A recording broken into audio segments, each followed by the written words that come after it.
তো একটা কথা বলি তোমাদের, শ্বশুর ঘরে কিন্তু এটা অনেকেরই শুনতে হয় যে সারাদিন কাজ করার পরেও যে তুমি কি করলে সারাটা দিন ঘরে। তো ঘরেও অনেক কাজ থাকে, সেটা কিন্তু অনেকেই বোঝে না। তো অনেকেরই এই কথাটা শুনতে হয়, আমাকে অবশ্য এখন শুনতে হয় না, তবে অনেকের কাছ থেকে আমিও শুনি। তো যাই হোক, ওইগুলো আর কোনো ব্যাপার না, শুনে শুনে কান পচে গেছে, কোনো ম্যাটার করি না ওইগুলো, যে যা বলছে বলে যাক। তো যাই হোক, তো দেখো আজকে তোমাদের সাথে সন্ধ্যের থেকে রাত অবধি কী কী করলাম তোমাদের সাথে শেয়ার করছি। তো এদিকে আমার রুটিও হয়ে গেল, আর রুটির গুঁড়ো প্রচুর পড়ে গেছে, তো পরিষ্কার করে নিলাম। আর এদিকে ঘুগনিটা অলরেডি আমার আগেই হয়ে গেছিলো, ছেলে মুড়ি খাবে, তোকে ঘুগনি মুড়ি দিয়ে দিলাম। আর এদিকে আমি একটু চা খেয়ে নিলাম, চা আর চিড়া ভাজা।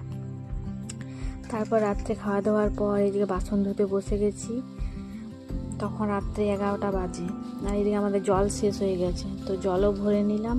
আর আমাদের যেন বারবার পাম্প চালাতে হয়, কারণ জলের ট্যাঙ্কির ব্যবস্থা এখনও হয়নি, তো বারবার এই যে জল শেষ হলে জল ভরতে হয়। তো এদিকে আমি জলও ভরে নিলাম। আর ওদিকে ওই যে ওরা চলে এসেছে, দরজা খুলে দিল ছেলে।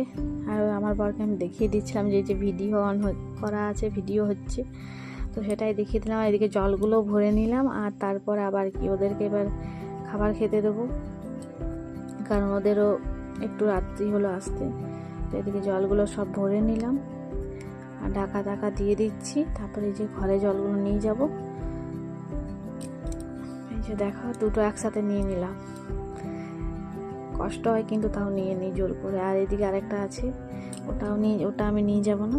এই যে চলে এসছে মহারাজরা, তো ওদেরকে এবার খাবার গরম করে খেতে দিয়ে দেবো। আর এই যে এটা আমি নিয়ে যেতে পারবো না, তো একটু আগিয়ে দিলাম, তারপর বড়মশাই রেখে দেবে, জলটা ঢেলে দেবে। আর এদিকে খাবারও আমি গরম করে নিলাম, ওদেরকে খেতে দিয়ে দিলাম। আর এই যে দেখো জলটা ঢেলে দিচ্ছে হাঁড়িতে। আর মুড়িগুলো আনা ছিল, আমাদের আবার মুড়ি ছাড়া চলে না, সবেতে মুড়ি চাই, খাবার ইচ্ছে করছে না তো মুড়ি, ভাতে মুড়ি, রুটিতে মুড়ি, সব কিছু। তো মুড়িগুলো আমি রেখে দিলাম, ওরা ওইদিকে খাবার খেলো। আর এদিকে মুড়ি রেখে পর তারপর ওদের বাসন কটা ধুয়ে পর আবার এদিকে দেখো আমি একটু ব্লিচিং দিয়ে দিলাম, কারণ একটু শ্যামলা শ্যামলা ভাব লাগছিল, আর আমি একটু বেশি পরিষ্কার থাকতেই পছন্দ করি। আর এদিকে রাত্রিবেলায় ফ্রেশ হয়ে একটু ক্রিম লাগিয়েছি, শুধু